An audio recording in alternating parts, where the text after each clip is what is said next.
nakaranas ng malakas na turbulence sa gitna ng hailstorm. Ligtas naman kayang nakarating ang aircraft sa paliparan. Naku, ang mga detalye po ng balita niyan ating aalamin maya-maya.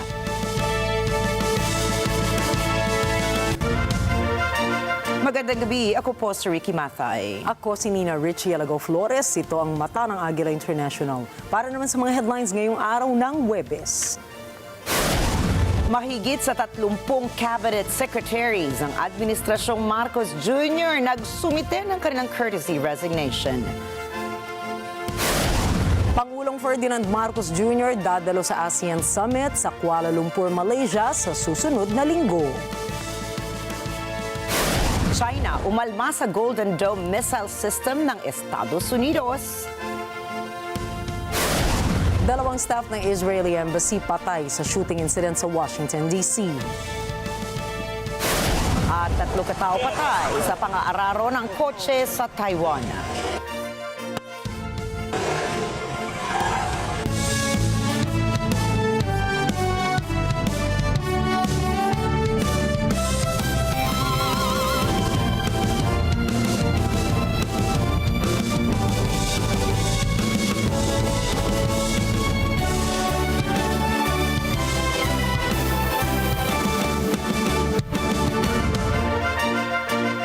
Inatasan ni Pangulong Ferdinand Marcos Jr. ang lahat ng kanyang cabinet secretaries na magbitiw na sa pwesto para isaayos ang pagbibigay serbisyo ng gobyerno sa mga Pilipino. Bilang tugon sa direktiba ng Pangulo ay mahigit sa 30 cabinet secretaries ang agarang nagsumite ng kanilang courtesy resignation. Layo ng hakbang na ito ng Pangulo na iayo ng gobyerno sa inaasahan ng mga tao, partikular na para i-realign ang kanilang administrasyon kasunod ng resulta ng 2025 midterm elections.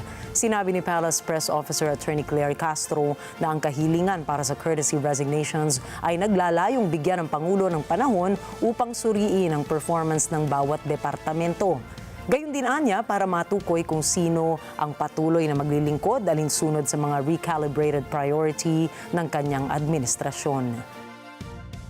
With this bold reset, the Marcos administration signals a new phase, sharper, faster, and fully focused on the people's most pressing needs. So, hindi na po siguro natin ikakagulat ang pagtawag po ng courtesy resignation ng Pangulo sa kanyang mga cabinet secretaries, heads of agencies with cabinet rank, other heads of agencies, and presidential advisors and assistants. Kabilang sa mga nagsumite ng kanilang courtesy resignation ay sina Executive Secretary Lucas Bersamin, Budget Secretary Amena Pangandaman, Finance Secretary Ralph Arecto, DSWD Secretary Rex Gatchalian, Justice Secretary Jesus Crispin Remulla, DILG Secretary John Vic Remulla, Agriculture Secretary Francisco Chu Laurel Jr., Agrarian Reform Secretary Conrado Estrella III at iba pa.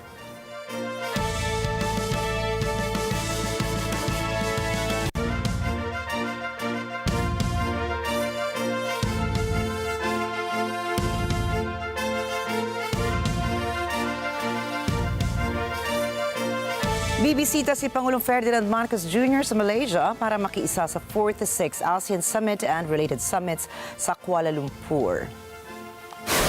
Ayon sa Department of Foreign Affairs, isusulong ng Pangulo sa ASEAN Summit ang pagpoprotekta sa sovereign rights ng Pilipinas. Inaasahan ding tatalakayin sa summit ang mga global issues katulad ng sitwasyon sa Myanmar, ang tariff policy ng Estados Unidos at iba pang geopolitical concerns. Makikipagkita rin si PBBM sa mga lider ng Lao People's Democratic Republic, Kuwait and Vietnam para magsagawa ng bilateral meeting sa sidelines ng ASEAN Summit. Muling nag-aalok ang Czech Republic ng mga nasa 3,000 job opportunities sa mga Pilipinong aplikanteng nagnanais na magtrabaho abroad. Ayon sa Czech Republic Embassy sa Manila, ang maaaring mapasukan ng mga aplikante na trabaho sa Czech Republic ay nasa sektor ng food manufacturing, transportation, construction, logistics, hospitality at support services. Inaasahan ang minimum salary ay nakadepende sa propesyon at maaaring pumatak ng 6,000 euros kada buwan o 100,000 piso po yan. Hindi pa kasama riyan ang bonus. Sinabi naman ng mga licensed recruitment agencies na maaaring abuti ng 6 na buwan bago makabiyahe pa Czech Republic ang successful applicants dahil sa prosesong pagdadaanan pa ng mga dokumento. Posible magsimula sa unang bahagi ng June ang rainy season. Ayon po yan sa Pag-asa. Ayon kay State Weather Bureau Chief o ayon sa State Weather Bureau, hindi pa tiyak ang eksaktong araw kung kailan talaga magsisimula ang panahon ng tag-ulan dahil patuloy pang umiiral ang easterlies o ang mainit na hanging nagbumula sa Pacific Ocean hanggang sa mga susunod pang araw. Inaasahan ding iiral ang westerlies sa mga huling araw ng Mayo o mula May 29 hanggang 31. Kaya naman posibleng magsimula ang rainy season sa unang araw ng Hunyo. Sa ngayon, patuloy ding nakararanas ang malaking bahagi ng Mindanao, Palawan at Visayas ng pag-ulan mula Huwebes hanggang Linggo dahil naman po yan sa Intertropical Convergence Zone o ITCZ. Ang ibang parte naman ng Luzon at Visayas ang makararanas ng katamtamang lagay ng panahon dahil sa easterlies. Ipinalam na ni Senate President Francis Cheese Escudero kay House Speaker Martin Romualdez na handa na ang Senado sa June 2 na tanggapin ang panel of prosecutors ng Kamara. Sa sulat ni Escudero kay Romualdez, sinabi rin nito na inaasahan ng Senado na babasahin ng prosekusyon sa open session ang 7 charges laban kay Vice President Sara Duterte na nakapaloob sa inihaing articles of impeachment. Matatanda ang inimpeach ng House of Representatives si VP Sara noong Pebrero kung saan mahigit sa 200 kongresista ang nag-endorso sa reklamo laban sa kanya. Pero sa July 30 pa o 2 araw pagkatapos ng SONA ni Pangulong Ferdinand Marcos Jr., isasagawa ang paglilitis laban sa bise. At tapos na sa araw na ito ang sesyon ng 19th Congress, mababago rin ang komposisyon ng Senado dahil sa resulta ng midterm elections. Kaya tanong ni Senator-elect at dating Senate President Vicente Sotto, pwede nga bang ipagpatuloy ng 20th Congress ang impeachment trial? Sinabi ni Sotto na ayon sa Senate rules kung saan kinuha ang rules sa impeachment, malinaw na nakasaad na anumang business o agenda sa ilalim ng 19th Congress ay dapat patay na sa oras na mag-adjourn ang sesyon. Ganon, ano? Ito namang Senate rules, which emanates from the Constitution. Ang Senate emanates from the Constitution. Ang sinasabi ng Constitution din, oras na nag-adjourn sine die ang Senado, lahat ng business doon patay. Kaya nga without pay, kaya nga sine die, Latin for without pay. Dahil wala na. Sa lahat ng i-refile mo lahat ng committee report, lahat ng mga batas na hindi nyo na ipasa, i-refile nyo ulit lahat yun. Kahit nga napasa nyo na in third reading, hindi na pirmahan ng Presidente, bumalik sa inyo, babalik ulit ninyo yun from scratch. Ganun ang sinasabi ng Senate rules, which is a part of the Constitution. So, anong dapat sundin? Impeachment rules ba? Ang problema, impeachment rules emanate from the Senate rules. And the Senate rules emanate from the Constitution. Bakit ko nasasabi yun? Ako po author ng impeachment rules. Naalala niyo nung kay Justice Corona. Ako chairman ng Committee of Rules ng Committee on Rules ko. Yun yung sinulat ko na ginagamit namin as impeachment rules. So ngayon, alin dun? The issue being... Alin dun susundin? Para naman kay Senador J.V. Ejercito, walaan niya siyang kinakampihan sa pagitan ni na Pangulong Marcos Jr. at VP Sara, pero binigyan din niya na hindi siya pabor sa impeachment trial. Divisive at political anya ang usaping impeachment, pero kailangan itong dinggin ng Senado. Hiling niya na sana'y matapos agad ang paglilitis para umaksyon na ang mga opisyal ng gobyerno sa mga tunay na problema ng bansa. We have been given instructions, so as much as possible not to talk about impeachment. Kasi be honest about it, noon sinasabi ko na an impeachment trial is really divisive. Talagang Grabe, it will create division among us. Kasi it's more, yes, it's legal. It's both legal, but it's more political. No?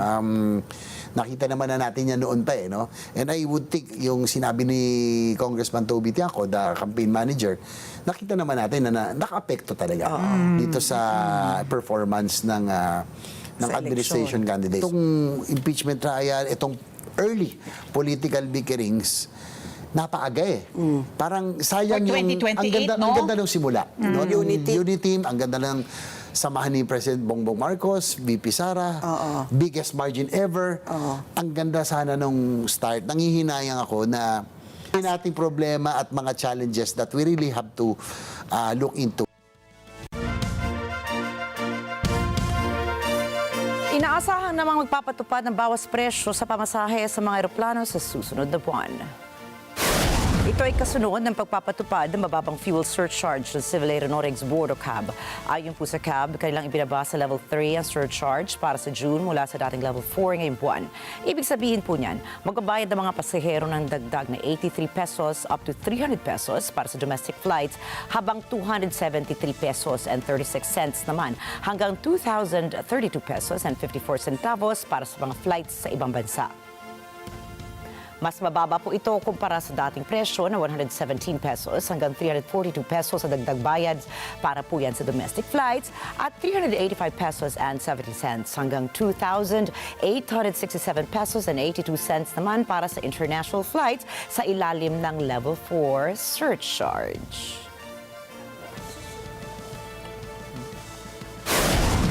Susunod, China umalma sa Golden Dome missile system ng Estados Unidos. North Korean leader Kim Jong-un sinabing sinabotahe ang kanilang bagong destroyer-class warship. At 2 staff ng Israel Embassy patay sa pamamaril sa Washington, D.C. Ang iba pang detalye ng mga balita sa pagbabalik ng mata ng Agila International.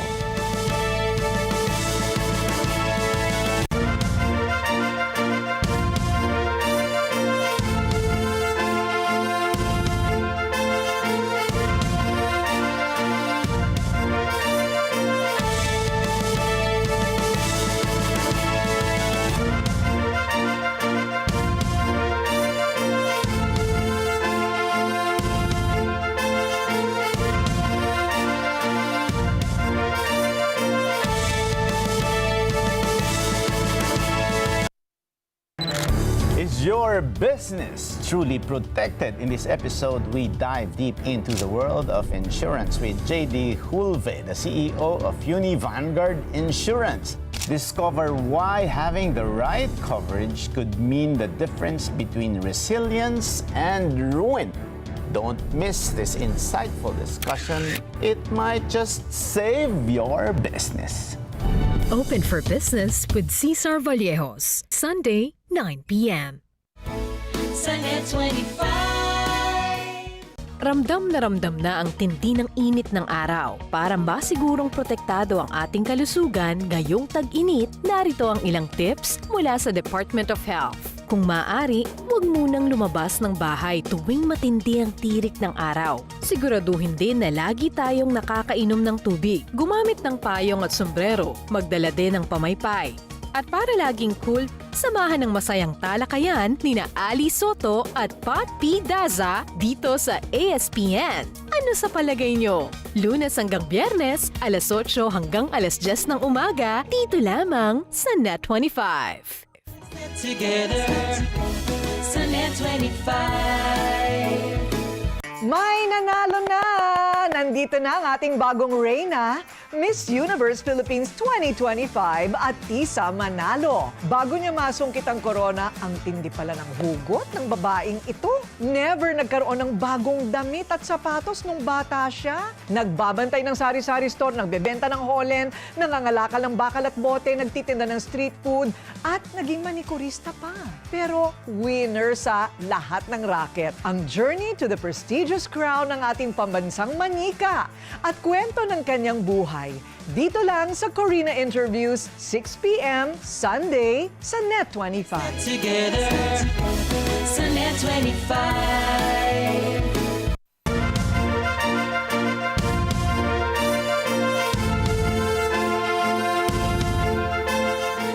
oras matapos i-anunsyo ng Estados Unidos ang pagtatayo ng global anti-missile system nito, nanawagan agad ang China na itigil ng US ang pag-develop nito ng Golden Dome defense weapon. May napili ng disenyo si US President Donald Trump para sa Golden Dome Missile Defense Shield. Itinalaga niya rin si US Space Force General Michael Gwetline bilang lead program manager ng $175 billion defense project. Tiniyak ni Trump na kayang protektahan ng Golden Dome ang Estados Unidos mula sa mga missile na nanggagaling sa ibang bahagi ng mundo. Kaya rin anya nitong pigilan ang mga missile na manggagaling naman sa outer space. May kakayahan din ang bagong US defense system na mag-deploy ng daang-daang satellites para sa missile detection and tracking. I promised the American people that I would build a cutting-edge missile defense shield to protect our homeland from the threat of foreign missile attack. And that's what we're doing. Today I'm pleased to announce that we have officially selected an architecture for this state-of-the-art system that will deploy next-generation technologies across the land, sea, and space, including space-based sensors and interceptors. This design for the Golden Dome will integrate with our existing defense capabilities and should be fully operational before the end of my term. So we'll have it done in about 3 years. Once fully constructed, the Golden Dome will be capable of intercepting missiles even if they are launched from other sides of the world and even if they are launched from space. And we will have the best system ever built. As you know, we helped Israel with theirs and it was very successful, and now we have technology that's even far advanced from that. Nanawagan naman ng China sa Estados Unidos na huwag nitong ituloy ang planong pagtatayo ng Golden Dome. Nanindigan si Chinese Foreign Ministry spokesperson Mao Ning na salungat ito sa prinsipyo na ang seguridad ng lahat ng mga bansa ay hindi dapat isakripisyo. Sinisira rin anya nito ang katatagan at global strategic balance. 所谓的金色穹顶计划旨在构建不受任何约束的全球性、多层次、多领域导弹防御系统。该计划公然提出大幅增加外空作战手段，包括研发、部署轨道拦截系统，具有浓厚的进攻性色彩，违反外空条约倡导的和平利用原则，将加剧外空战场化和军备竞赛风险，动摇国际安全与军控体系。 Patay ang 5 katao, kabilang ang 3 bata sa isang suicide bombing at tumarget sa isang army school bus sa Balochistan, Pakistan. Ayon po sa mga otoridad, higit 40 estudyante ang nakasaksi sa insidente at ilang iba pa ang nasugatan naman. Ang bus ay papunta sana sa isang army-run school na maganap ang pagsabog. Iginiit naman ng India na wala silang kinalaman sa karumal-dumal na pagpatay at tinawag itong isang taktika ng Pakistan upang ilihis ang atensyon mula sa kanilang sariling mga issue. Bilang hakbang, nag-expel ang India ng isang opisyal nito mula sa Pakistan High Commission sa New Delhi at kasunod ng nag-expel din ang Pakistan ng isang opisyal mula naman sa Indian High Commission sa Islamabad. Mariing kurindina ng Pakistan military at ng Prime Minister ng Pakistan na si Shehbaz Sharif ang naturang pag-atake at inakusahan ng mga Indian terror proxies bilang mga responsable sa insidente. Patuloy ang ginagawang investigasyon ng mga otoridad upang matukoy ang mga may sala sa brutal na pag-atake. Itinuring na isang criminal act ni North Korean leader Kim Jong-un ang naging aberya sa paglunsad ng bagong destroyer-class warship ng Pyongyang noong May 21. Git pa ni Kim, ang naturang insidente ay isang pagyurak sa dignidad at kawalan ng paggalang sa estado ng Pyongyang. Papanugutin din anya ang mga taong nasa likod ng pananabotahe. Ayon sa North Korean state media, naganap ang insidente sa hilagang silangang pantalan ng Chongjin kung saan ay tumagilid ang barkong pandigma habang pinaputok ito. Napaulat din na sumadsad pa ang warship sa pantalan. Hindi naman binigay ang kabuang ulat tungkol sa mga nasawi o kaya'y nasaktan sa insidente. Tiniyak naman ni Canadian Minister of National Revenue François-Philippe Champagne na pag-uusapan ng G7 countries ang reconstruction ng Ukraine sa summit nito. Handa Handaan niyang tumulong ang Canada sa pagbangon ng Ukraine at pagsasaayos ng energy infrastructure, transportation networks, and defense technologies. Ineestima nga abot sa $500 billion ang magagastos para sa recovery ng Kyiv. Nangako rin ang opisyal na ipagpapatuloy ng Canada ang pagsuporta nito sa Ukraine. You may have seen the report from the IMF that the reconstruction effort in Ukraine is going to be north of $500 billion US dollar over a decade in order to rebuild this country, build back better together. And today was a moment that we could share. There's a lot that we could do together. We talked about energy infrastructure. We talked about infrastructure like roads, ports, railway. We talked about defense technologies. We talked about energy. Patindi ng patindi ang gutom na dinaranas ng mga Palestinians sa Gaza. Ito'y dahil sa umano'y pangaharang sa humanitarian efforts. Alamin natin ang dalamhati ng mga taga-roon mula kay Bernard Gonzaga. Nagpayag ng kanilang pagkadismaya ang mga taga-Gaza dahil sa kawalan ng tulong na pumasok rito. Ito ay sa gitna ng babala ng international humanitarian experts ukol sa nagbabadyang tagsalat sa teritoryo. Ayon sa mga taong inilikas na ngayon nasa mga kubol, sa kabila ng balitang may pinapasok na iilang truck ng tulong, wala pa rin silang nakikita ni isa hanggang ngayon. حياة صعبة بشكل يعني بنسمع عن اللي بيجي تسع سيارات اللي بقول لك 12 سيارة وكله كذب يعني مش مبين علينا أي شيء بمرض علينا والله ما في حالتنا حاجة احنا فيش حالتنا إشي وعندي بنت معاقة هذا هي والله بدي إلها بامبز حالتنا صعبة بشكل وفيش دخل علينا طحين ففيش طحين في كل بيوت في كل المخيمات فيش كمان الناس عندها طحين مش عارفة ايش الواحد يسوي في هالعيشة احنا بدنا السلام يا ناس خاي كرفنا الحرب كف سنتين احنا في الحرب وفي الموت. Noong Lunes, pinayagan ng Israel na makapasok sa Gaza ang 9 na truck ng tulong. Subalit noong Martes, sinabi ng UN Humanitarian Office na 5 lamang ang talagang nakatawid papasok ng teritoryo at hanggang ngayon ay hawak pa rin at sinusuri pa ng Israel. Ayon kay Kifaya Al-Afifi na isang displaced Palestinian, kahit ang sinasabing iilang truck ng tulong ay hindi pa rin sapat sa dami ng nagugutom sa Gaza. الكمية اللي بيقولوا عنها بنسمع فيها أصلا ما بتكفيش حدا بتكفيش جامعة واحدة بتكاتلوا عليها لو صاروا جايين حتى بتكاتلوا عليها يا ريت تيجي بس يعني الناس بتنقط على بعضها لما هذا اسلوب هذا اللي بصير هذا مش قادر الواحد يتحمله خلص زهقنا احنا بدنا نرجع على بلادنا وعلى دورنا وعلى حياتنا بدنا الحياة تمشي طبيعية زي ما كانت زمان. Inilarawan naman ni Palestinian Bilal Naim ang tunay na nagaganap sa paligid nito sa kabila ng mga pangakong may tulong na darating.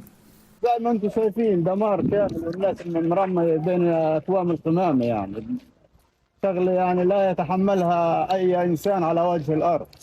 خليك اليوم للمخالفه هي الشاحنات انت بدك توهم العالم بانه احنا بندخل شاحنات او تعد على قطاع غزه شاحنات هذا كلام هذا يعني لا ينفع الناس الموجودين. الناس الموجوده اليوم النازحه في هذه المناطق كلها تحتاج الى غذاء وعندها سوء تغذية. الأطفال اليوم يعني بناخذها على المستشفيات على طول حديث الأطباء أنه هذا عنده سوء تغذية هذا مش يعني بده فيتامينات وبده أكل بده شرب. Tinuligsa naman ni Palestinian Jamal Hassan, ang leader ng Israel, na anya'y hindi totoo sa mga pahayag nito ukol sa pagtulong sa mga taga-Gaza.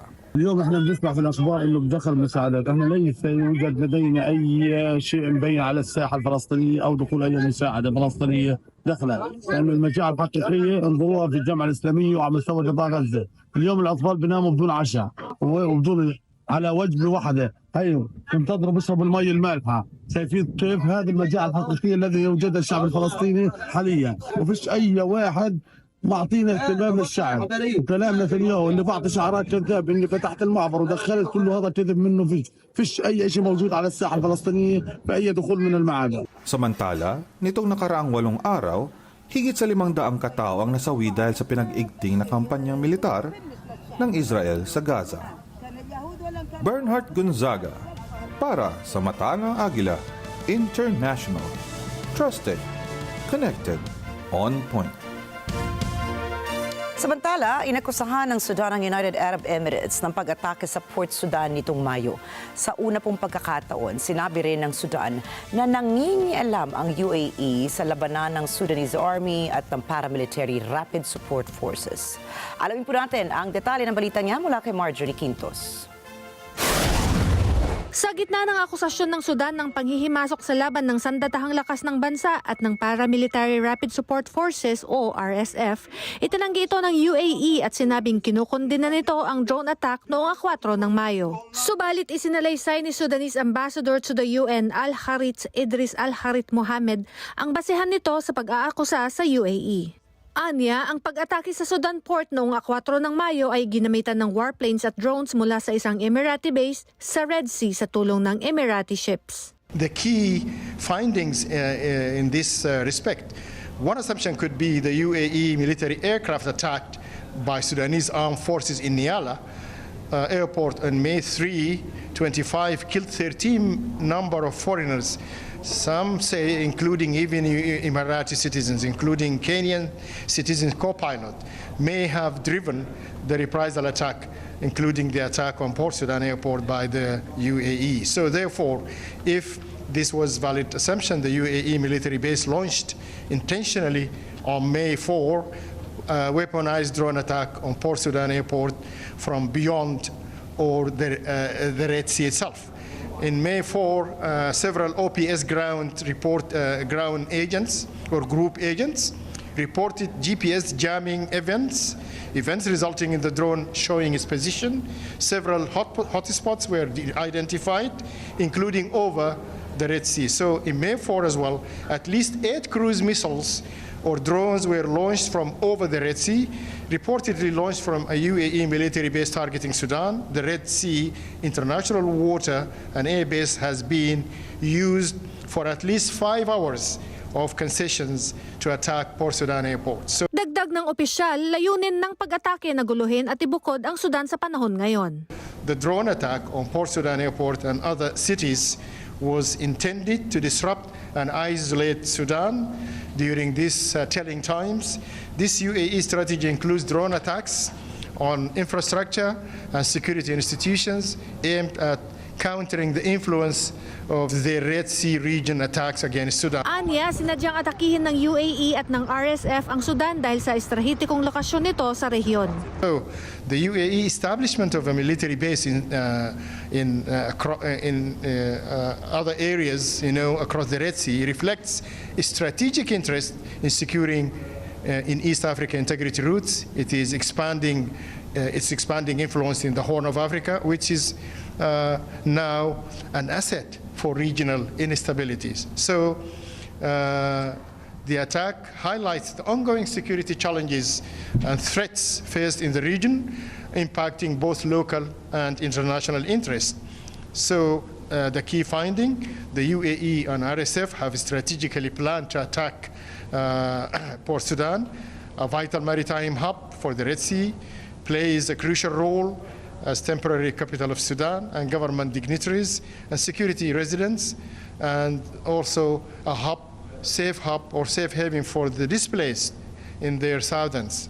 Its strategic location makes it a focal point of UAE and RSF activity and geopolitical interest. However, this prominence also makes it susceptible to various security threats, including drone attacks. Kamakailan, pinutol ng Sudan ang relasyon diplomatiko sa UAE dahil anya sa pagtulong nito sa RSF pagdating sa pagsusupply ng makabagong armas. Ito ay sa kasagsagan ng labanan sa pagitan ng Sudan Military at ng RSF na pumutok noong Abril 2023. Marjorie Quintos para sa Mata ng Agila International. Trusted, connected, on point. Napatay ang 2 staff ng Israeli Embassy sa shooting incident sa labas ng isang museo sa Washington, D.C. Ayon kay Metropolitan Police Department Chief Pamela Smith, nasa kustodiya na ang sospek sa krimen. Base sa preliminary investigation, palabas na ang mga biktima mula sa isang event sa gusali nang mangyari ang pamamaril. Naniniwala silang walang kasabwat ang sospek at mag-isa lamang niyang isinagawa ang krimen. Bago kasi ang pamamaril, nakita ang sospek na umaaligid na sa labas ng museo. Natukoy naman ang sospek na si Elias Rodriguez, 30 taong gulang mula sa Chicago na nilapitan ng grupo ng 4 katao saka nagpaputok ng kanyang baril na ikinasawi ng 2 staff members ng embahada. Dagdag pa ni Smith na isinisigaw ng sospek ang mga katagang Free Palestine habang nasa kustodiya ito ng mga otoridad. We believe the shooting was committed by a single suspect who is now in custody. Prior to the shooting, the suspect was observed pacing back and forth outside of the museum. He approached a group of 4 people, produced a handgun, and opened fire, striking both of our decedents. After the shooting, the suspect then entered the museum and was detained by event security. Once in handcuffs, the suspect identified where he discarded the weapon, and that weapon has been recovered, and he implied that he committed the offense. Ayon naman kay Israeli Ambassador to the U.S. Yechia Leiter, ang mga nasawi sa insidente ay ang 2 magnobyong nagtatrabaho sa kanilang embahada. The couple that was gunned down tonight in the name of Free Palestine. It's a young couple about to be engaged. The young man purchased a ring this week with the intention of proposing to his girlfriend next week in Jerusalem. They were a beautiful couple who came to enjoy an evening in Washington's Cultural Center. The way in, Ms. Bondi was kind enough to hand me the phone. On the other line was the President of the United States, Donald Trump, who told me that his administration is going to do everything it can possibly do to fight and end anti-Semitism. Nagpaabot naman ng pakikiramay si U.S. President Donald Trump sa mga pamilya ng 2 nasawing Israeli embassy staffers. Sa kanyang mensahe sa Truth Social, kinundena ni Trump ang nangyari at sinabing dapat na mawakasan na ngayon ang marahas na pagpatay sa mga minorities na malinaw anyang bunsod ng anti-Semitism. Inihayag din ni Trump na walang puwang ang pagkamuhi at radikalismo sa Amerika.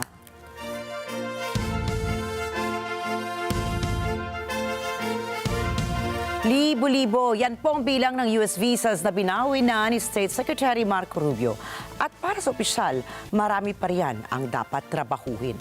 Narito po ang karagdagang impormasyon mula kay Pearl Rogacion.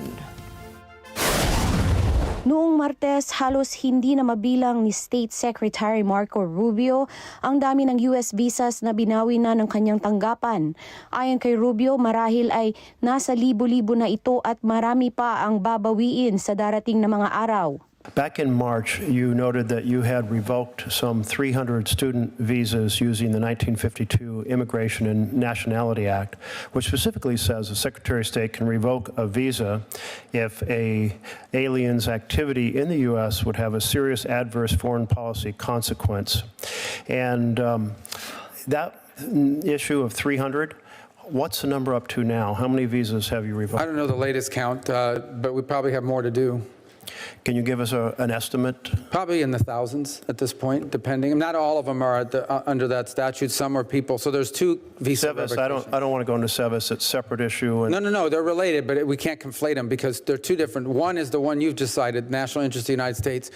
Some of the visa revocations are happening because somebody violated the terms of their visa. They dropped out of school or they got convicted of a crime or some criminal investigation. Okay. Those are separate from what you've said. Sa ilalim ng administrasyon ni Pangulong Donald Trump, daan-daan ng visa sa bansa ang binawi. Kabilang dito ang status ng ilang lawful permanent residents sa ilalim ng isang 1952 law na pinapayagang i-deport ang sinumang immigrant sa bansa na sa tingin ng Secretary of State ay mapanghanib sa U.S. foreign policy. Narito ang pagpapatuloy ng sagutan ni Merkley at Rubio ukol sa isyong ito. 300 in March, but now 1,000. How many under this 1952 Act? I'd have to get you a good answer, but probably under 1,000. But I'd have to get you the right answer. I don't want to speculate about the exact number. And I'll tell you, this particular thing, it does bother me. And you testified in Louisiana Immigration Court in a pretty expansive interpretation of that 52 law, saying that it could be for citizens, it extends to any non-citizen for past, current, or expected beliefs, statements, or association. And that expected really caught my mind. This power rests solely, this 1950 law rests solely with you.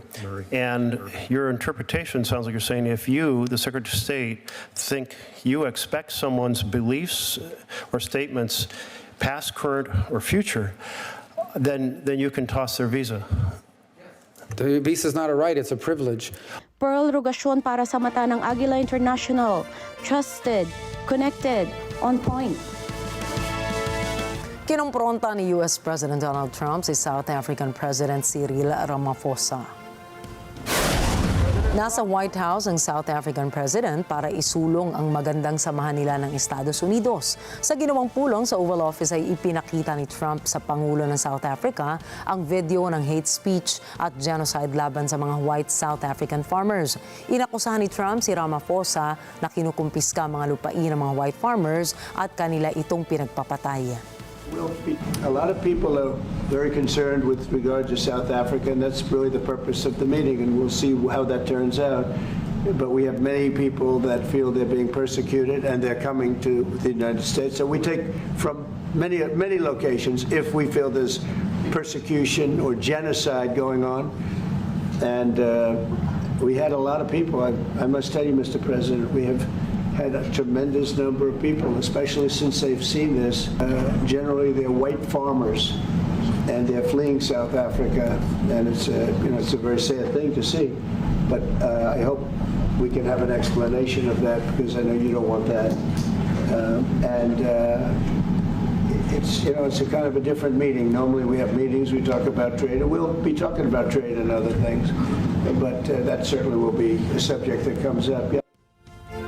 Naging mahinahon naman ang South African President kung saan itinuro nito ang mga minority out-of-government parties na siyang nasa likod umano ng nasabing video. What would it take for you to be convinced that there's no white genocide in South Africa? Well, I can answer that for the President.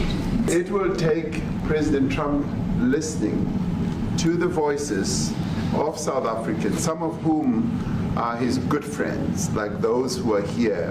When we have talks between us around a quiet table, it will take President Trump to listen to them. I'm not going to be repeating what I've been saying. I would say if there was Afrikaner farmer genocide, I can bet you these three gentlemen would not be here, including my Minister of Agriculture. He would not be with me. So it'll take him, President Trump, listening to their stories, to their perspective. That is the answer to your question. Both sides of the road, you have crosses. Those people were all killed. Have they told you where that is, Mr. President? No, I'd like to know where that is, because this I've never seen. But, okay. I mean, it's in South Africa. That's where. We need to find out.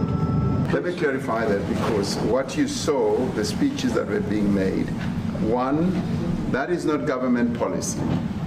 We have a multi-party democracy in South Africa that allows people to express themselves, political parties to adhere to various policies, and in many cases, or in some cases, those policies do not go along with government policy. Our government policy is completely against what he was saying, even in the parliament. And they're a small minority party, which is allowed to exist in terms of our constitution. Ipinahayag po ni South African President Cyril Ramaphosa na hinimok nito si US President Donald Trump na dumalo sa pulong ng Group of 20 sa South Africa. Anya, umaasa siyang papasyalan ni Trump ang South Africa. Alamin po natin ang mga detalye mula kay JC Yumol. Pagkatapos ng bilateral meeting sa White House, ni na Pangulong Donald Trump ng US at ni Cyril Ramaphosa ng South Africa, sinabi ni Ramaphosa na ipinagpapatuloy ng dalawang bansa ang pag-uusap, partikular sa kalakalang industriya at kritikal na mga mineral. So in the end, we had a really good bilateral, although a number of issues came up, which you will all have observed, and we were able to have a robust engagement with Mr. Trump in your presence. And matapos banggitin ni Trump ang aligasyon, sinabi ni Ramaphosa na walang genocide na nagaganap sa South Africa. The issue of whether what he terms as genocide can be equated to the struggle.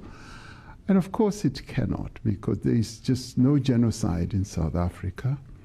And of course it is an issue of how one looks at it.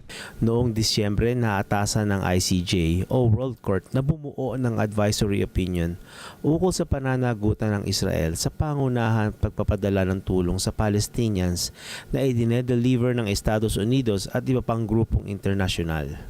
Kabilang dito ang United Nations. JC Yumol para sa Mata ng Agila International, trusted, connected, on point. Susunod, Eastern Australia nakararanas na matinding pagbaha. Isang eroplano ng Indigo Airlines ligtas na nakalapag sa kabila ng pagdaan sa gitna ng hailstorm. At Shea Gilgeous-Alexander, pinangalan ng NBA MVP ng 2024-2025 season. Mga detalye po ng mga balita niyan at iba pa mga balita sa pagbabalik pa rin ng Mata ng Agila International.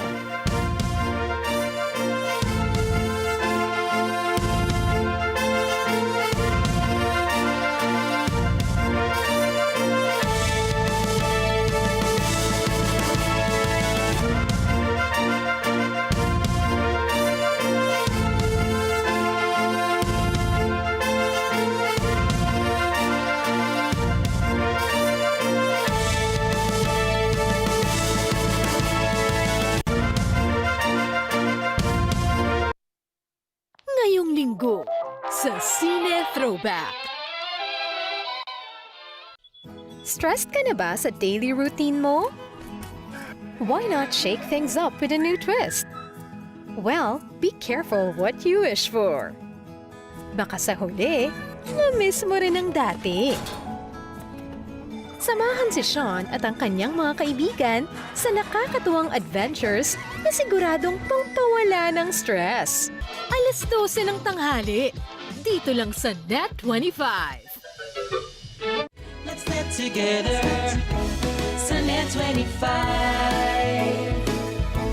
Sa NET25.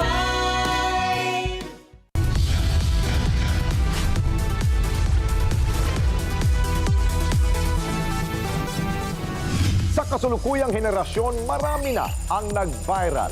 Dahil po yan sa kanilang ginagawang pagtulong sa kapwa. Pero mas marami ang tumutulong kahit walang nakakakita. Kaya naman kung ikaw ay may kilala na grupo o individual na may natatanging pagresponde sa lipunan at maging sa kalikasan, mag-text lamang sa 0915-415-1035 o mag-email sa responde@net25.com at magpadala ng mensahe sa ating Facebook page at NET25 TV. Baka kayo na ang susunod nating Certified Key Responder. Let's net together sa NET25. Sa NET25.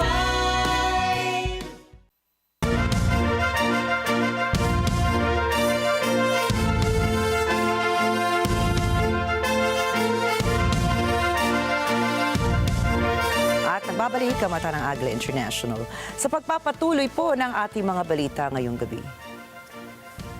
Patay ang dalawa habang umabot sa 50,000 katao ang stranded sa baha sa Eastern Australia. Ayon sa Weather Bureau, umapaw ang tubig sa mga ilog at kalsada dahil sa walang tigil na pag-ulan sa loob ng 3 araw. Nagsagawa na ng malawakang search and rescue mission ng mga otoridad para iligtas sa mga residenteng natrap sa kanilang mga bahay.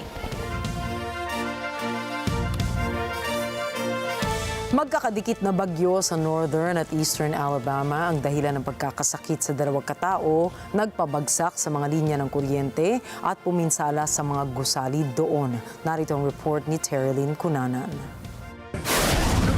Noong Martes sa bayan ng Gurley, lumanding sa ibabaw ng mga sasakyan ang labi ng mga gumuhong building dahil sa sunod-sunod na ipo-ipon na tumama roon. Mabilis na dumaan ang mga buhawi sa palibot na mga lugar. Naiulat ang pagbagsak ng mga linya ng kuryente at mga puno sa ilang mga komunidad. Nagkabuhol-buhol ang traffic at naantala ang paglilinis ng lugar. Ayon sa Alabama Power, libo-libong mga residente ang nawalan ng kuryente. Ayon sa forecasters, inaasahang tumigil ang mga bagyo sa darating na mga araw. Terilyn Cunanan para sa Mata ng Agila International.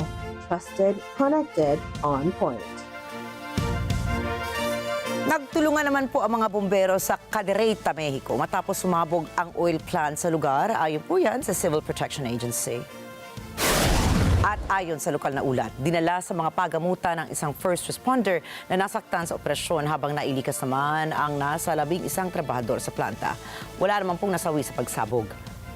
Patuloy ang operasyon ng mga fire tending units sa lugar para apulahin ang sunog. Iniimbestigahan na rin ang sanhi ng pagsabog.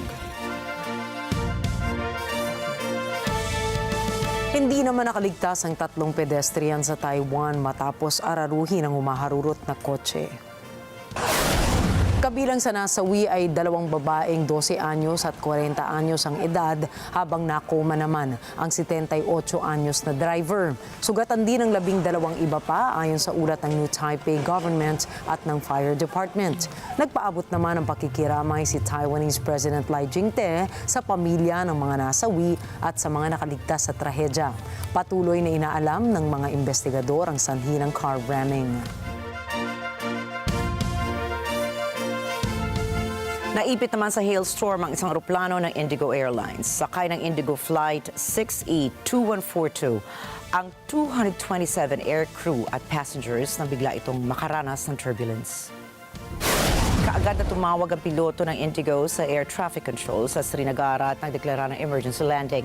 Subalit dahil sa masamang lagay ng panahon, nahirapan pa rin po ang piloto na maibaba ang eroplano sa airport. Sa sobrang lakas ng turbulence, nabutas pa ang huso ng eroplano. Tumaas tuloy ang tensyon at kaba ng mga pasahero at crew. At makalipas naman ng ilang minuto, nagtagumpay din ang piloto at ligtas na lumapag ang eroplano. Kaagad na pinuntahan ng airport team ang mga pasahero at air crew upang i-check ang kanilang mga kalagayan. Kasalukuyan nang iniimbestigahan ng mga otoridad ang nasabing insidente. Ayon sa South Sudan, ide-deport nito ang mga migranteng maling ipinadala sa Estados Unidos. Alamin natin ang dahilan at ang mga detalye mula kay Leo Velasco. Ayon sa isang tagapagsalita ng pulis, iimbestigahan ng South Sudan ang mga migranteng i-deport dito ng Estados Unidos at ibabalik sa tamang mga bansa nito. What I can say is when they arrive, we don't preempt. When they arrive, they will be investigated, the truth will be established, and they will be again reported to their correct country. Yes, this is what will be likely done. The result of the investigation will determine the action. Noong Miyerkules, isang US judge ang nagpasya na nilabag ng Trump administration ang isang judicial order. Sinubukan na niya nito na ilipat ang mga migranteng papuntang South Sudan nang hindi binibigyan ng pagkakataong i-contest ang kanilang kaso. Samantala, ayon sa mga opisyal ng US, nakasuhan ng mga seryosong krimen ng mga migrante mula sa Cuba, Laos, Mexico, Myanmar, Vietnam at South Sudan. Ayon naman kay Judge Brian Murphy, kalaunan ay tutukuyin nito ang potensyal na parusa para sa mga opisyal ng Department of Homeland Security. Sinasabi ang mga migrante ay nanatili sa kustodiya ng US. Leo Velasco para sa Mata ng Agila International. Trusted, connected, on point.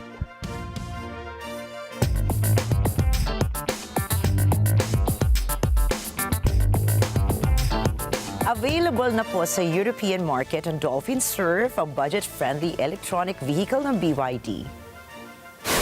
Sinabi ni Sales Chief Patrick Schultz na may 3 versions ang Dolphin Surf car at lahat ng ito ay may discounted price. Inanunsyo naman ni BYD Regional Managing Director Maria Gracia Davino na magtatayo sila ng production plant sa Hungary. For sure, we will produce in Europe. This will happen in Hungary. By the end of this year, the production plant should be ready. When it comes to which cars, I can't confirm. But for sure, we will produce cars that we will sell in Europe. Obserbasyon ni Stefan Bratzel, isang analyst ng German car industry, magiging matagumpay ang sales ng bagong kotse ng BYD sa Europa. Subalit, dagdag presyo naman daw ito sa mga German car manufacturers, partikular na sa Volkswagen Group. Diesen Wettbewerb muss man jetzt aufnehmen, einerseits innovationstechnisch, da bin ich davon überzeugt, dass es gelingen kann, aber auch preislich. Es bedeutet, dass man eben auch in Europa Fahrzeuge zu niedrigen Preisen produzieren muss und damit Geld verdient. Das ist jetzt eine Riesenherausforderung, auch für den Volkswagen-Konzern.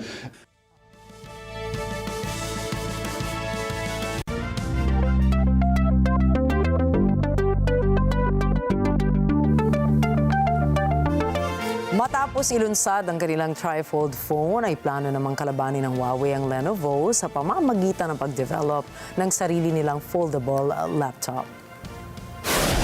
Gamit ang Harmony OS bilang operating system ng kanilang produkto, inaasahan ng Chinese tech firm na magiging maganda ang releasing ng kanilang MateBook Fold. Anila, mula sa naging resulta ng kanilang trifold phone na Huawei Mate XT, ay i-integrate nila ito sa kanilang foldable laptop. Ayon sa Huawei, ang MateBook Fold ay may 18-inch 3.3K LTPO OLED display at 13 inches na fold na may 4:3 aspect ratio. Meron din itong 32 gigabytes of RAM, 1 to 2 terabytes SSD, 8 megapixels front camera at 140 watt of charging speed. Sa ngayon, available pa lamang ang produkto sa China sa halagang 23,999 Chinese yuan o $3,300 US.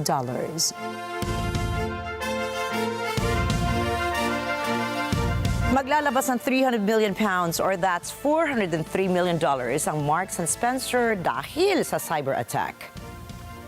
Ayon sa British retailer, highly sophisticated ang nangyaring cyber attack sa kanilang computer system. Nangyari ito noong April 22 at tumagal ng halos 3 araw. Nag-offline po kasi ang kanilang clothing operations at umabot sa halos $1 bilyong ang nawala sa kanilang stock market value. Ninakaw din ng mga hackers ang ilang personal na impormasyon ng kanilang mga customer. Sinabi ni Chief Executive Stuart Machine na isang human error. Subalit tumanggi ito magkomento kung nagbayad ba ng ransom ang Marks & Spencer para maayos ang kanilang computer system.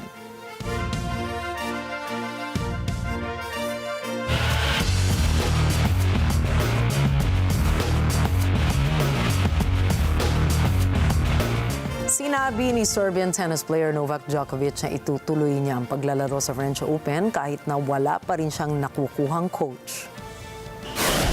Matapos ang sunod-sunod na pagkatalo sa Monte Carlo Masters at Madrid Open dahil na rin sa injury, nagpasya si Djokovic na humiwalay sa kanyang coach na walang iba kundi si 3-time Grand Slam tennis champion Andy Murray. Marami ang nagulat sa pasyang ito ni Djokovic pero sinabi nito na nirerespeto pa rin niya si Murray.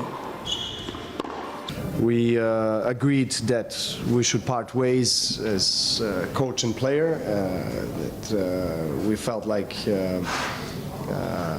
we couldn't get more out of that partnership on the court, and that's all there is to it. My respect towards Andy remains the same, even more actually. I got to know him as a person.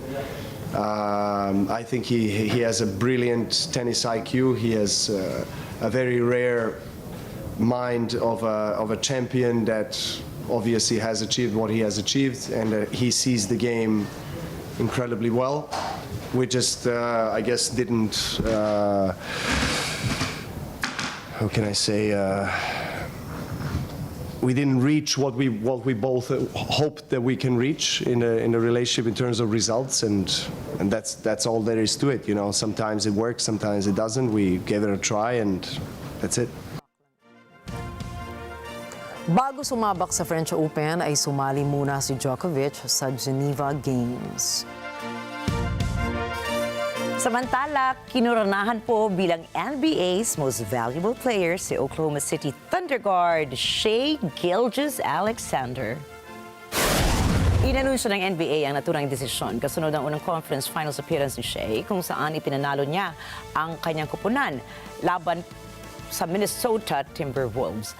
Sa naging announcement ng NBA, binalikan dito ang magandang performance ni Shai sa kabuuan ng 2024 to 2025 season kung saan nagawa niyang iposte ang MVP-level performance gamit ang 32.7 points per game, ang kanyang pinakaunang scoring title sa NBA. Dahil sa impresibong scoring, sinamahan ni Shai si Michael Jordan bilang dalawang tanging player sa kasaysayan ng NBA na nakakapagpasok ng mahigit 30 points sa halos 50% shooting. Maliban sa shooting performance, nagagawa rin ni Shai na umagaw ng 5 rebounds, 5 assists, 0.5 blocks at isang assist sa bawat laro sa kabuuan ng season. Naging emosyonal naman ang Thunder Guard matapos i-anunsyo ang kanyang unang MVP award. I would like to start this whole, speech with just thanking my teammates. I can't say enough how much you guys mean to me, and not only as a basketball player, but as family. You guys, I know you guys know, we do everything together on and off the court. We go shopping, we eat. You guys are really like my brothers, and I really mean that. And without you guys, none of this would be possible. And I want you guys to know, this award is your award too. So thank you guys so much. Sinimulan na ng Indiana Pacers ang serye nito laban sa top Eastern Conference team na New York Knicks matapos kunin ang Game 1 sa overtime. Bagaman pinilit ng Knicks na pahabain pa ang kalamangan nito sa pamamagitan ng early run sa fourth quarter, tuluyan itong hinabol ng Pacers at nagawa pa ni Tyrese Haliburton na maitabla ang score para paabutin sa overtime ang laro. Hindi pa rin naisalba ni Jalen Brunson ang Knicks sa kabila ng all-star performance na may 43 points, 5 assists at 1 rebound dahil napilitan siyang magpalamig sa bench sa kahabaan ng laro dahil sa foul trouble. Hindi rin umubra ang all-around play na 35 points, 12 rebounds at 2 assists ni Karl Anthony Towns. Para sa winning team na Pacers ay binuhat ni Tyrese Haliburton ang Indy sa kanyang 31 points, 11 rebounds at 4 assists. Tinulungan din ito ni Aaron Nesmith na may 30 points habang sinuportahan naman sila ng kapwa nila starters na nagtala ng double digits sa kahabaan ng laro. Dahil dito ay nakuha naman ng Indiana Pacers ang early series lead sa home court ng higher seeded team 138 to 135. Nice ball rotation. Haliburton fakes. This is a three. Oh, and slammed in by Toppin.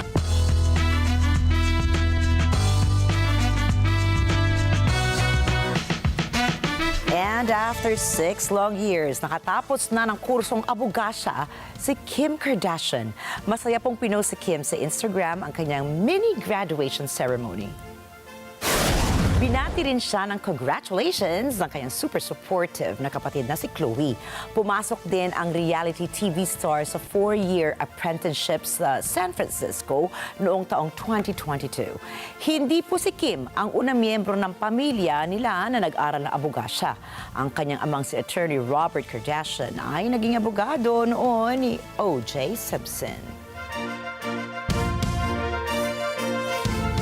Congrats, Kim. Congratulations. At tandaan po na narito kami para maghatid ng balita saan mang dako ng mundo. Magandang gabi. Ako po muli si Rikki Mathay. Ako si Rikki Alagao Flores. Ito ang mata ng Agila International. Para po sa iba pang mga balitang nangyari rin sa iba't ibang panig ng mundo, punta tayo kay Alma Angeles para sa NET25 World News. Take it away, Alma.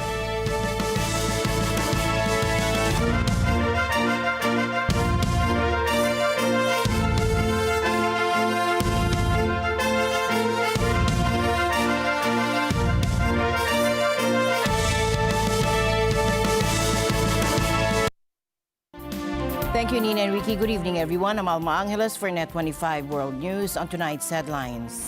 Tensions have escalated in the South China Sea following a recent incident involving the Chinese Coast Guard and Philippine research vessels. Now, on Wednesday, the Philippine Bureau of Fisheries and Aquatic Resources reported that its vessel, the BRP Datu Sanday, was sideswiped and targeted with water cannons by a Chinese Coast Guard ship. And I do have 2 certificates of recognition for your church and also for Brother Eduardo V. Madelo. So just today I do have a certificate of commendation, but it is for Brother Eduardo V. Manalo, Executive Minister, Iglesia ni Cristo. This certificate of recognition to Iglesia ni Cristo, ecclesiastical districts of Bay Area and Silicon Valley. And the news starts now.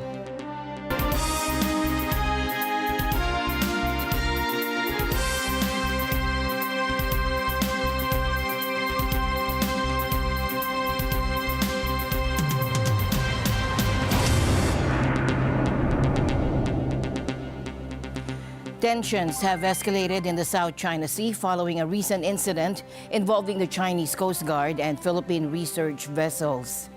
Now, on Wednesday, the Philippine Bureau of Fisheries and Aquatic Resources reported that its vessel, the BRP Datu Sanday, was sideswiped and targeted with water cannons by a Chinese Coast Guard ship near Sandy Cay, a disputed reef close to the T2 Island.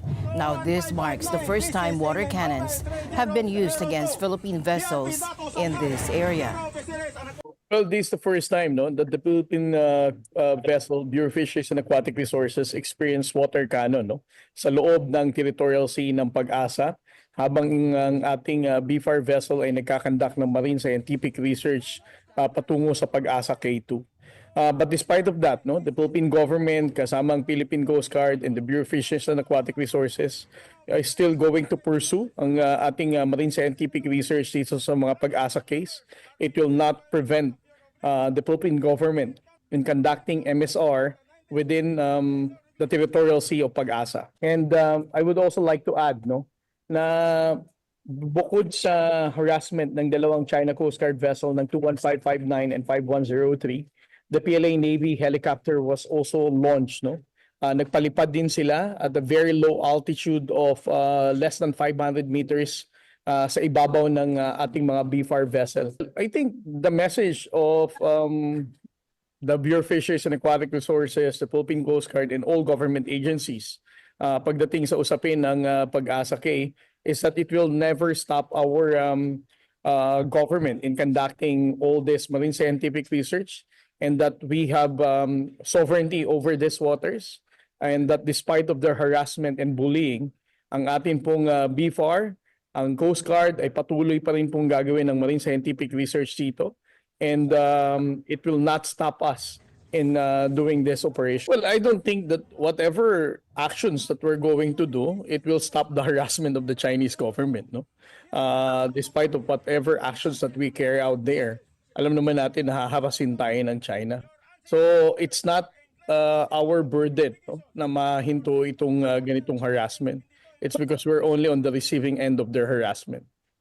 In a devastating incident on Wednesday night, 2 Israeli embassy staff members, a young couple on the verge of engagement, were fatally shot outside the Lillian and Albert Small Capital Jewish Museum in Washington, D.C. Take a look. The victims had just attended a young diplomat's reception hosted by the American Jewish Committee. The suspect has been tentatively identified as 30-year-old Elias Rodriguez of Chicago, Illinois. Prior to the shooting, the suspect was observed pacing back and forth outside of the museum. He approached a group of 4 people, produced a handgun, and opened fire, striking both of our decedents. After the shooting, the suspect then entered the museum and was detained by event security.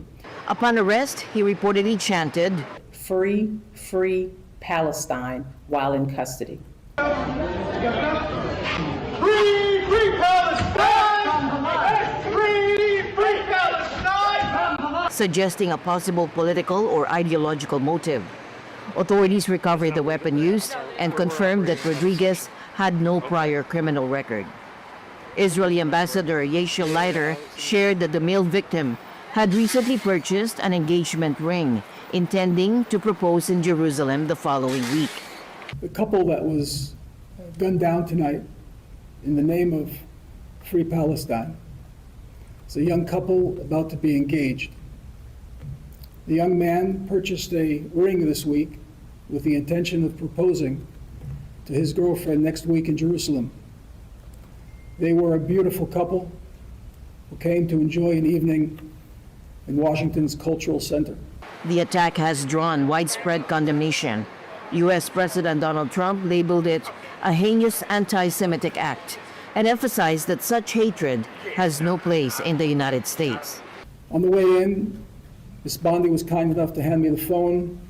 On the other line was the President of the United States, Donald Trump, who told me that his administration is going to do everything it can possibly do to fight and end anti-Semitism. Israeli Prime Minister Benjamin Netanyahu expressed profound sorrow. He has ordered enhanced security measures for Israeli diplomatic missions worldwide. Tensions flared at the White House today as U.S. President Donald Trump confronted South African President Cyril Ramaphosa with allegations of mass killings and land seizures targeting white people and South Africa. Now, the exchange took place during a televised Oval Office meeting, quickly shifted from cordial discussions to a sharp debate. President Trump opening the meeting by expressing concerns about the situation in South Africa. A lot of people are very concerned with regard to South Africa. Trump then directly addressed the issue of alleged persecution and land seizures. But we have many people that feel they're being persecuted and they're coming to the United States. So we take from many locations if we feel there's persecution or genocide going on. Generally, they're white farmers and they're fleeing South Africa. South Africa vehemently rejects the allegation that white people are disproportionately targeted by crime. President Ramaphosa responded directly to Trump's claims. There is criminality in our country. People who do get killed, unfortunately, through criminal activity are not only white people. Majority of them are black people. And we have now The farmers are black. The farmers are not black. You are raising concerns, and these are concerns that we are willing to talk to you about. The scene was reminiscent of Trump's February ambush of Ukraine's Volodymyr Zelensky. You're gambling with World War III. You're gambling with World War III. Turn the lights down. On Wednesday, Trump showed a video and held up printed articles purporting to show evidence for his claims, which South Africa maintains are unfounded. Ramaphosa stated he had not seen the video before and would like to investigate its location. South Africa, which became a multi-party democracy in 1994, after centuries of discrimination, rejects Trump's allegations. Ramaphosa reiterated this stance. I would say if there was Afrikaner farmer genocide, I can bet you these three gentlemen would not be here, including my Minister of Agriculture. He would not be with me. In recent months, Trump has also criticized South Africa's new land reform law aimed at redressing the injustices of apartheid. The law allows for expropriations without compensation in the public interest, though no such expropriation has yet occurred and any order can be challenged in court. Trump has also criticized South Africa's genocide court case against Israel. The Trump administration has previously canceled aid to South Africa, expelled its ambassador, and offered refuge to white minority Afrikaners based on racial discrimination claims that Pretoria dismisses as baseless. In fact, the reality of violent crime in South Africa is that white South Africans are significantly less likely to be victims of violent crime, and that's true whether they live on farms or whether they live in cities or suburban areas. The modal victim of violent crime in South Africa is a Black person, and in fact, we can see this in any number of police statistics, both provided by the South African Police Service and international observers.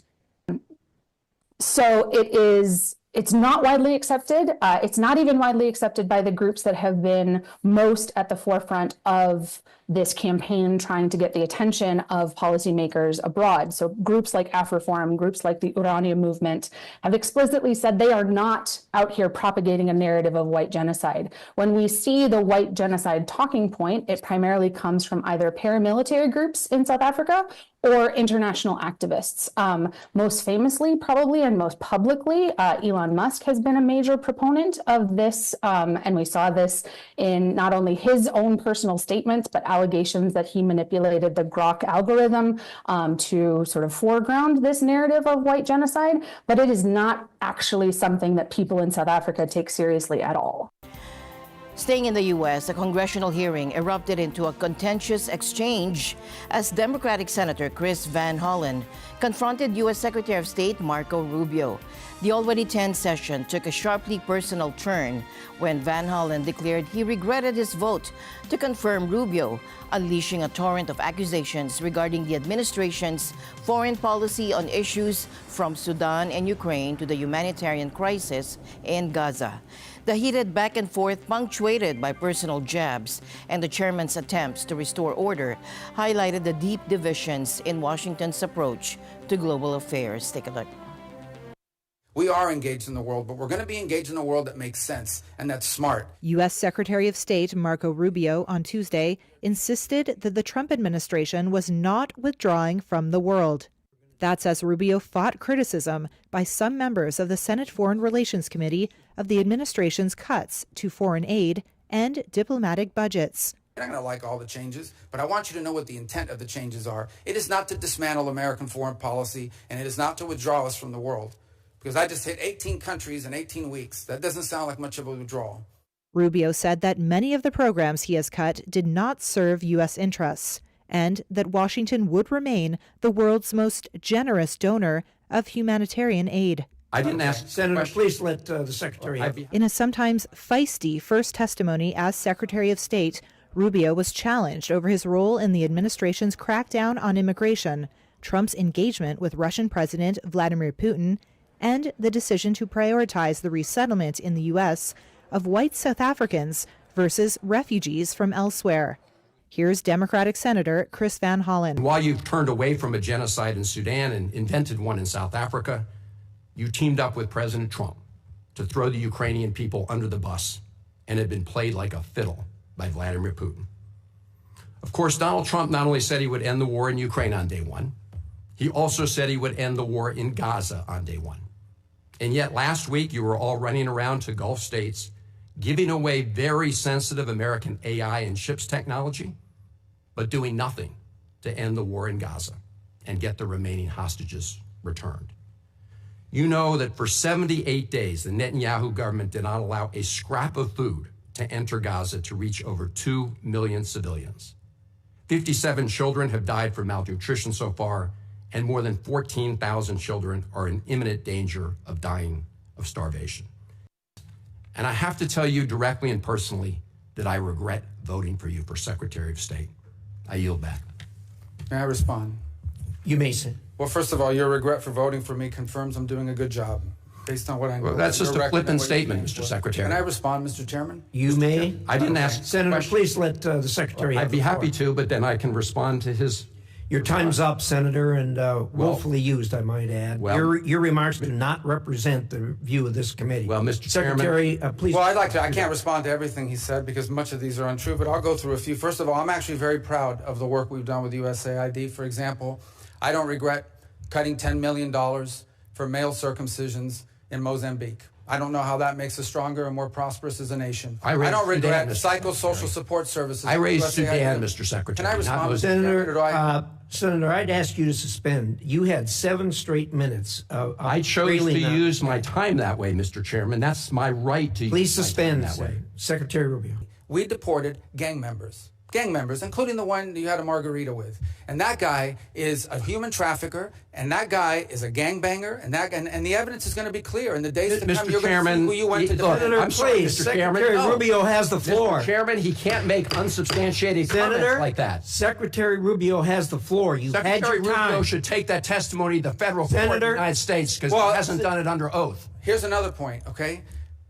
And they have to walk Writing an op-ed to the top newspapers disrupting the foreign policy of the United States. I want to do more. I hope we can find more of these people. That's pathetic, Mr. In fact, Secretary. the other day, some guys led a riot. I forgot what university it was. And I asked, please, can you find the arrest records of all the people that were arrested at that riot, at that camp? On Russia, Rubio said Putin had not received any real concessions in the U.S. effort to initiate talks to end the war in Ukraine. In an exchange with Democratic Senator Jeanne Shaheen, Rubio defended Trump, saying he was trying to end the war. And what the president's trying to do is end a war. He's trying to end a bloody, costly war that neither side can win, and people are dying every single day. And so, but this notion that I don't, what has Putin gained throughout this? He hasn't gotten a single concession. He hasn't gotten a single sanction lifted. Republicans have praised Rubio, who has become a crucial figure in the Trump administration. He currently is also serving as Trump's acting national security advisor, the USAID administrator, and the acting archivist of the United States. In a rare public admission of failure, North Korean leader Kim Jong-un has condemned a major mishap during the launch of a new 5,000-ton naval destroyer at the northeastern port of Cheongjin. The vessel, part of Kim's ambitious naval modernization program, tipped over during the ceremony, crushing parts of its hull. Kim, who was present at the event, labeled the incident a criminal act. After watching the whole course of the accident, the respected comrade Kim Jong-un made a stern assessment saying that it was a serious accident and criminal act caused by absolute carelessness, irresponsibility and unscientific empiricism which is out of the bounds of possibility and could not be tolerated. He has ordered the ship to be restored before a key Workers' Party meeting in June and indicated that those responsible will face consequences. South Korea's military reported that the damaged warship remains lying sideways in the water. The intelligence agencies of South Korea and the United States have been tracking and monitoring the launch movements of a large vessel at North Korea's Cheongjin port in advance and assessed that the side launch has failed. Meanwhile, analysts now suggest the incident, which occurred during the rarely attempted side launch, involved another 5,000-ton Choeyon-class destroyer, a new class of vessel critical to Pyongyang's ambition to carry dozens of missiles. Take a look. I presume this incident occurred because North Korea has a lack of experience in launching large vessels of this scale using side launch methods. The fact that this kind of accident occurred and became public could be a deeply humiliating event for North Korea. Therefore, it is likely that North Korea will attempt to showcase the launch of another Choeyon-class warship within the year. Moreover, the regime is also expected to unveil and flaunt other weapons systems it had promised to develop during the 8th Party Congress before the year is out. Meanwhile, North Korea fired multiple unidentified cruise missiles on Thursday morning. That's according to South Korea's Ministry of National Defense. The launches took place around 9 a.m. from the Sondok area in South Hamgyong province, with the missiles reportedly heading towards the East Sea. South Korean and U.S. intelligence authorities are now analyzing the details of the launch, including the number and type of missiles involved. The incident comes just a day after North Korea suffered a setback during the launch of a new naval destroyer, which was described by state media as a serious accident. Military officials in Seoul say they're closely monitoring North Korean activities and maintaining readiness to respond to any further provocations. After 3 years of negotiations, the World Health Organization has finalized a new plan designed to improve global readiness for the next pandemic. The agreement seeks to ensure that essential drugs, therapeutics, and vaccines are accessible worldwide when a new health crisis emerges. Thomas Eyelikeness for more. The pact aims to ensure that drugs, therapeutics, and vaccines are globally accessible when the next pandemic hits. It requires participating manufacturers to allocate 20% of their vaccines, medicines, and tests to the WHO during a pandemic to ensure poorer countries have access. WHO Chief Dr. Tedros Adhanom Ghebreyesus calls the treaty a gift to the world. The point is the people the people of our world.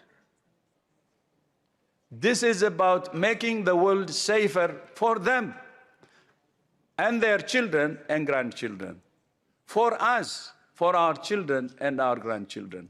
Tedros says there's been a lot of misinformation surrounding pandemic planning. He's quick to dispel myths that the deal will allow the WHO to interfere in member nations' affairs. It will not infringe on national sovereignty in any way, nor give the WHO Secretariat power to impose mask or vaccine mandate or lockdowns. Anyone who says it will is clearly mistaken. But Tedros doesn't expect the conspiracy theories surrounding pandemic preparedness to go away. You're all aware of the torrent of mis and disinformation that we have faced through the negotiation of this agreement. And although you have now adapted it, deception and distortion will continue. Notably absent from the pandemic planning is the United States, after President Donald Trump began a year-long process of withdrawing the U.S. from the WHO. And that has some of the organization's members wondering about the effectiveness of the accord. On Tuesday, Trump's Health and Human Services Secretary Robert F. Kennedy Jr. urged other countries to also leave the Global Health Organization. He claims the WHO is mired in conflicts of interest and international power politics. We've already been in contact with like-minded countries, and we encourage others to consider joining us. We want a free international health cooperation from the straitjacket of political interference by corrupting influences of the pharmaceutical companies of adversarial nations and their NGO proxies. Without the United States and its hundreds of millions of dollars of funding, the WHO faces challenging times. On Tuesday, China, Qatar, Switzerland, and others opened their country's vaults and pledged more than $170 million in additional funding. Member nations have also agreed to higher fees to help offset the loss of American dollars.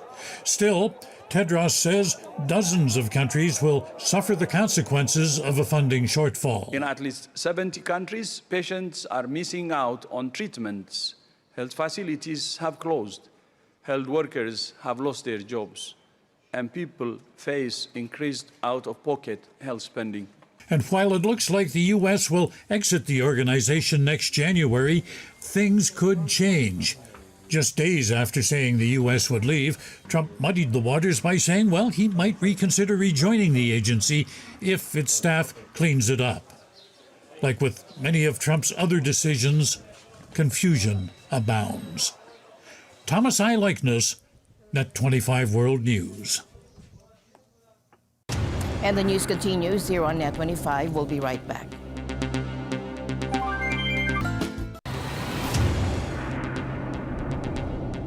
The spirit of service is spreading. The Iglesia ni Cristo's Care for Humanity event is crossing borders, bringing its outreach efforts to Florida, USA. After visiting Jacksonville, the mission makes a significant stop in Orlando, Florida, aiming to provide much-needed support to the city's homeless population. Take a look. This is probably one of the best places that someone homeless can pick. Sometimes this is the best that you've got. Sleeping on a bus stop leaves you wide open. Abandoned spaces like this offer more than concrete and quiet for people like Angie. It's the best she can find while surviving alone on the streets of Jacksonville. It's difficult. It's really difficult. Once homeless, Angie's now taking steps to rebuild her life here at Sulzbacher Village, a transition housing facility for women and children fighting to stay off the streets. I didn't have a strong support system, and I would work a couple jobs at a time. It never really amounted to what I needed. So the face of homelessness has changed. Somebody can't afford where they're living anymore, and they don't have a support system, so they end up in homelessness. Just as the struggle for stability grows heavier, hope isn't out of reach. Here at Sulzbacher Village, that relief came through the Care for Humanity project, an ongoing initiative of the Iglesia ni Cristo Church of Christ in partnership with the Felix Y. Manalo Foundation. Built on compassion and love, the event welcomed those in need with care packages filled with groceries, a warm meal, even extending assistance to the facility through eggs and cooking oil for their kitchens, and something else just as essential, a sense of belonging. But I appreciate the Church of Christ coming. I didn't realize the presence that they had kind of all over the world. Thank you so much to the church. Grateful for every little bit of help. I really am, and it's nice to know that I'm not alone. I really appreciate this, you know. Being seen. It's a reminder that not everything is bleak and desperate and depressing, and it's the hand, reaching out a hand and knowing that I have somewhere to reach out to, so things are looking up. This work of compassion extends beyond Jacksonville, reaching even the tourist capital. Families may take vacations, while many low-income families are facing daily struggles. And at the Boys and Girls Club, families affected by rising inflation received crucial support during another Care for Humanity event. An event like today definitely helped a lot of people because it saved them from having to go far to buy groceries. It definitely helped save them in their financial part. And part of what the church does, and part of what this event is to care for humanity, care for people. Through the Felix Y. Manalo Foundation is able to help our fellow men. And so here today in Orlando, here in the neighborhood of Taft, serving the neighbors and also those who are clients of the Boys and Girls Club, uniting also with all of our other brethren and the church administration, we are giving away grocery packs to those who are in need. An action of faith, of love, that the Church of Christ continues to fulfill, because this is a church that cares. From Jacksonville, Florida, Michael Robinson, U.S. Care for Humanity, special coverage. Meanwhile, in San Jose, California, in Silicon Valley, a powerful spirit of community and service was also on full display. The Iglesia ni Cristo, or Church of Christ, hosted its Care for Humanity event, bringing together thousands for a massive community outreach and medical mission. Take a look. The event, co-organized by the Iglesia ni Cristo Silicon Valley and Bay Area Ecclesiastical Districts and the Felix Y. Manalo Foundation, offered a wide range of services, from medical checkups and blood drives to the distribution of care packages. This effort deeply resonated with attendees and garnered significant recognition from various officials. Well, this is, really touching, especially when I hear the singers singing Unstoppable and those songs. So, I can feel the love and energy and passion here. Donna Roscoe, an Iglesia ni Cristo member and our U.S. correspondent, spearheaded the invitation to the Philippine Consulate in San Francisco. The event drew strong support and official recognition from local and state leaders. And I want to bring a certificate of recognition for the California State Assembly to Iglesia ni Cristo for your incredible work in providing for care for humanity. I just want to say is that as we work with so many of our colleagues up and down the state to provide so much relief to the families who are affected by the LA fires and so many other tragedies and disasters across the state of California, I'm very glad that this committee comes together to provide care to those who need it. So on behalf of the California State Assembly, I want to provide you the certificate of recognition to the church. Thank you.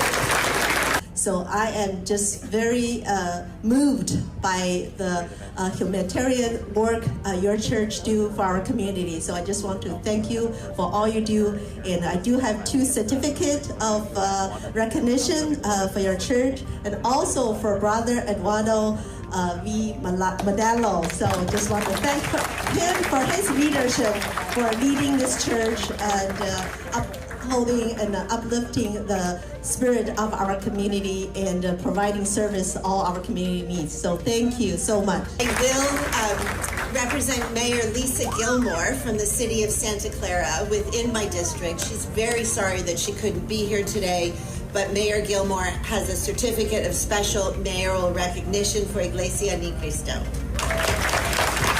Today I do have a certificate of commendation, but it is for Brother Eduardo V. Manalo, Executive Minister, Iglesia ni Cristo. The City of Daly City appreciates your steadfast commitment to upholding Christian values through the acts of compassion and service.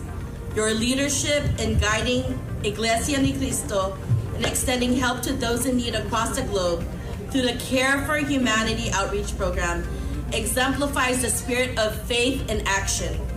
Your unwavering dedication to humanitarian work has made a meaningful difference in the lives of many, regardless of background, and continues to inspire hope and unity in communities all around the world. We would like to present this certificate of recognition to your congregations, and if you may allow me to read this certificate of recognition to Iglesia Ni Cristo, ecclesiastical districts of Bay Area and Silicon Valley, is being presented to your congregation for spearheading the Care for Humanity Lingap sa Mamamayan Community Outreach and Medical Mission on this day, 10th of May, 2025 in San Jose, California. Through its commitment to follow Christ in words and in deeds, and efforts to foster unity and cooperation within the Filipino-American community, the Iglesia Ni Cristo continues to be a positive and transformative force for good for the Filipino-American community. Signed this day, 10th day of May 2025 by Consul General Neil Frank Ferrer. So thank you po again and congratulations. And with that, we end tonight's broadcast. For everyone here on NET25, I'm Alma Angeles. Thank you all for joining us. Have a great weekend. Good night.